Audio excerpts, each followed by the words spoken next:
मेरा नाम विजय पाटिल, मैं राष्ट्रीय मजदूर सेना का विदर्भ प्रदेश का अध्यक्ष हूँ।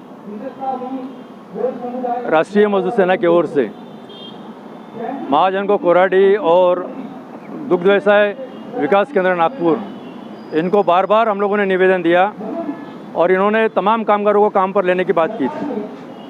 अगर मैं महाजनको की बात करूं तो सन 2011 से इन कामगारों को बेवजह किसी भी प्रकार का कोई नोटिस न देते हुए 2200 मेगावाट के 4 यूनिट उन्होंने बंद किए और इन कामगारों को लेने का इन्होंने कमिटमेंट किया था।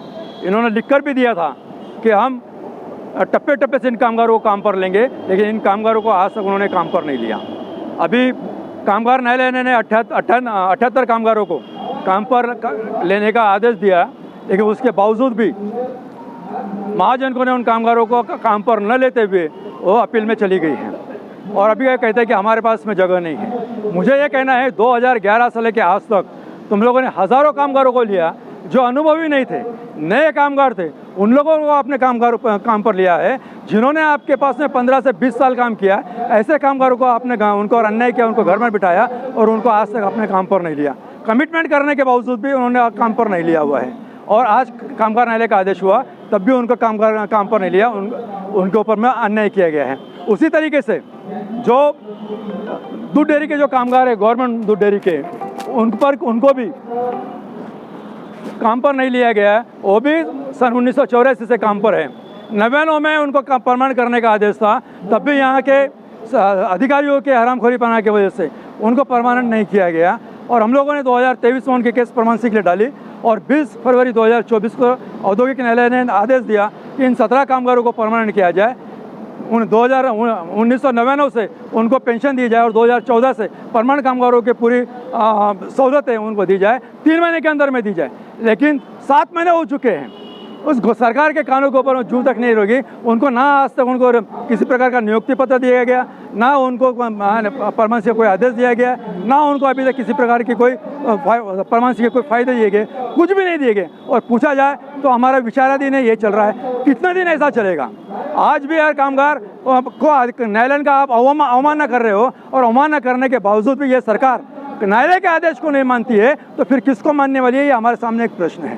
ये सरकार किसके आदेश से चलती है? ये सरकार गवर्नमेंट के कोर्ट के आदेश के अनुसार चल रही है या खुद के आदेश के अनुसार चल रही है? यहाँ के मंत्री संतरी जो भी है यहाँ वो किसके आदेश के अनुसार चल रहे हैं? कोर्ट आदेश देने के बावजूद भी अगर नहीं चलती, उसके आदेश को नहीं मानते, तो फिर ये किसको मानते हैं? तो हमारा ये कहना है, कोर्ट का आदेश होने के बावजूद, न्यायालय के होने के आदेश के बावजूद अगर उसको नहीं मानती है, तो तुम्हारी ये मनमानी हम लोग बर्दाश्त करने वाले नहीं है। आने वाले इलेक्शन के अंदर में हम तमाम कामगार पूरे ग्रुप के साथ में तुम्हारे विरोध में, अगर कामगारों को न्याय नहीं मिलता है 7-8 दिन के अंदर में, तो पूरे कामगार मिलकर तुम्हारे पूरे विधानसभा के क्षेत्र के अंदर में जितने आमदार आप खड़े करोगे, उनके विरोध में हम तमाम लोग, चाहे वेलफेयर पार्टी ऑफ इंडिया हो, चाहे हमारी पीपल्स रिपब्लिकन पार्टी हो, राष्ट्रीय मजदूर सेना हो या कामठी महिला संघ कामठी हो, तमाम लोग हम लोग ग्रुप के साथ में आप लोगों के उम्मीदवार के विरोध में काम करेंगे। आप कैसे चुन कर आते हो ये हम देखेंगे और जिस तरह के हमारा काम नहीं कर सकते, आपको चुन कर नहीं लेके लाने देना, ये पूरी तैयारी हम लोग अपने पूरी ताकत से करने वाले हैं, ऐसा मैं कहना चाहता हूँ। हम सब एक है, हम सब एक है, हम सब एक है। शासन प्रशासन से हमारी किस विषय में ऐसी मांग है जो शासन प्रशासन तुम्हारी मांग नहीं मांगता? हमारी कोर्ट का आदेश होने के पहले से हम उनसे पत्र व्यवहार कर रहे हैं, उनसे बात कर रहे हैं। कोर्ट का आदेश होने के बावजूद भी हमने सारी पत्र व्यवहार उनके साथ में किया। उनका एक सादा रिप्लाई भी हमारे पास में सरकार से हमारी मांग ये है, दूध डेयरी के जो औद्योगिक न्यायालय ने जो आदेश दिया हुआ है 17 कामगारों को परमानेंट करने का, 2014 से परमानेंसी उनको दी गई है। 2014 से परमानेंट कामगार के तमाम फायदे उनको देने का जो कोर्ट ने आदेश दिया हुआ है, तो 1999 से उनको पेंशन लागू करने की बात की गई है। और तो ये आदेश, हमारी जो डिमांड है वो सरकार ने तुरंत मानना चाहिए। और जो कामगार न्यायालय ने जो आदेश दिया महाजनों के कामगार के विरोध में, फेवर में, वो कामगारों को तुरंत, उन्होंने 78 काम 2011 से बाहर है, उनको तुरंत काम कर उन्होंने लेना चाहिए। अगर एक डिमांड वो 7 दिन के अंदर में नहीं मानती है, तो सरकार के विरोध में हम लोग पूरे लामबंद होकर हम उनके विरोध में हम कार्रवाई शुरू करेंगे।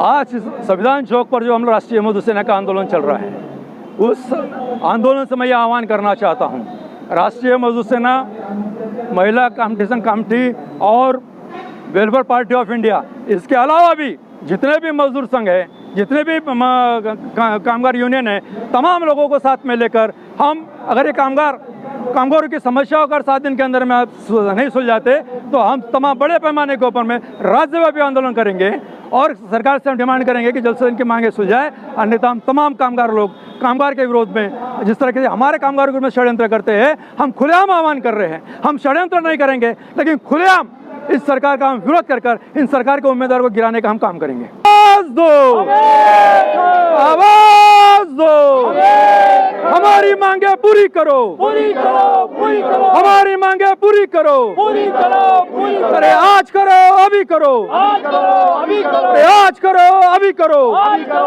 अभी करो। तानाशाही नहीं चलेगी, नहीं चलेगी, नहीं चलेगी। अरे तानाशाही नहीं चलेगी, नहीं चलेगी, नहीं चलेगी। अरे गुंडागर्दी नहीं चलेगी।